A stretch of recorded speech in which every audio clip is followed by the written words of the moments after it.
I have to ask, does this government think Australians are fools? That easy to con?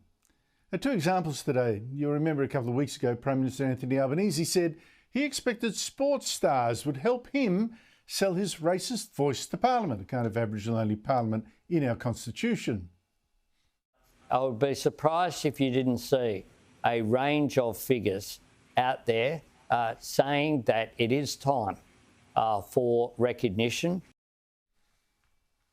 No, he wouldn't be surprised at all, because Albanese already had 7 of our largest sporting codes, including the AFL, agree to back his voice later this year. These are sporting codes agreeing to play politics for the Prime Minister. Now, why would they do that? But hey, pure coincidence. Look now at this. Albanese agreed to reward the AFL, or should I say just hand over $250 million, to build a new stadium in Hobart, just so that AFL, that supports the voice, can field a new team in Tasmania. What a wonderfully generous gift from Albanese to a mega-rich sporting code. A gift of your money, $240 million during a cost of living crisis. Now, I'm sure it's a coincidence, of course. It's not a cash for comment. What do you take these guys for? This is not big government, a big sport getting together to make cosy deals with your money and all to con you into backing Labor's racist plans to divide us. Of course not. But it is weird, isn't it? I mean, the Albanese government this week couldn't even find an extra dollar for our defence, even after releasing a report warning that we face the biggest danger of war since World War II.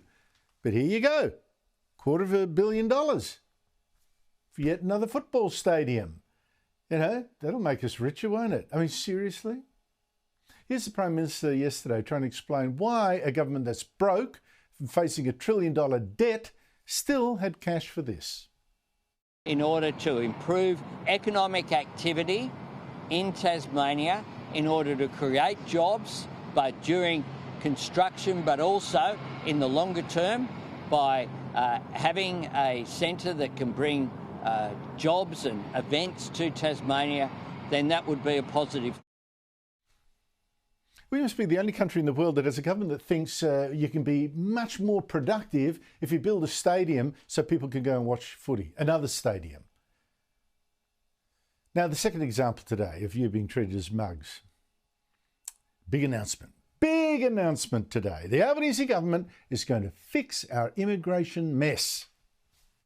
What we need to do is to be less reliant upon temporary labour and to give people that permanent pathway to being secure, to making a contribution here in Australia. The truth is that the migration system that we inherited was broken. But you already know it's a broken system, don't you? I mean, you see it and you live it. We've got a tidal wave of people coming in, 400,000 just last year, 1 year, population of Canberra, and we've got everything you expect with that insane level of immigration. We've got a housing shortage, soaring rents, if you can find somewhere to rent. We've got crowded cities, we've got urban sprawl, infrastructure stressed, problems with integration even, and apparently this government's now going to fix that, right? Wrong. Home Affairs Minister Clare O'Neil said today that was the one thing, immigration levels was the one thing she wasn't even going to discuss. You're Immigration Minister, so you've obviously got some idea of the total number that we're talking about. You've said you want quality. Does that mean, as Kevin Rudd might have said, we want 50 million quality, intelligent people in Australia? 40 million? 30 million? Mm-hmm. What sort of number do you think Australia can cope with overall? Mm-hmm. So it's an important question, but one that I'm not here to express a view on today. It's really important to me that we can have a conversation about migration policy in our country, which is not just reduced to the size of the population. So who's looking at the total population? Well, the population... Whose responsibility would it be? Well, it's not that it's not my responsibility, it's just that I think that really distracts from the issues that we're here to talk about today, which is a migration system that is fundamentally broken and not delivering for the country.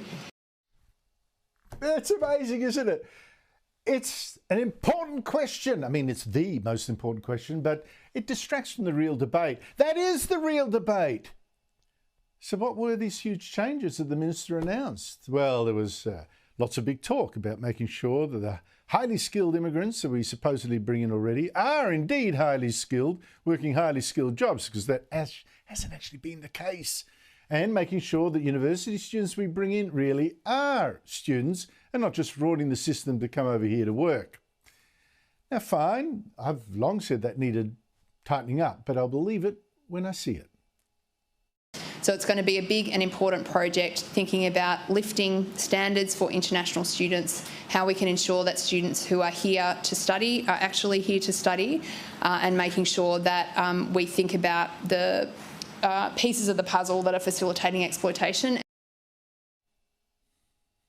Ding, ding, a little warning bell. There was a lot of that talk actually about how the government really wanted to stop the exploitation of foreign workers. Now that's really the big worry of Australia today. You know, foreign workers coming here, they're being exploited. In fact, that's really code for pleasing the unions by stopping foreign workers from coming here to work the same jobs for less. That's why the ACTU was today cheering. But in her speech today, O'Neil gave the game away. This immigration scheme really is and really will stay a Ponzi scheme. She said her reforms, this tightening up, is going to give us more skilled migrants and probably cut our immigration level slightly, she claimed. But then made crystal clear we're actually going to import a whole new servant class for years to come, especially to feed our elderly and wipe their bottoms. Our ageing population will demand more workers in health and aged care than our domestic population will be able to provide. As I say, a Ponzi scheme. We've got to keep importing more workers because we're getting older. Then we have to import more workers because the last lot got older too. And it goes on and on and on until the population is what? 40 million, 50 million, 100 million, high rises from Brisbane to Sydney, I don't know. And that today was the big question that the Home Affairs Minister would not answer because the truth would shock you.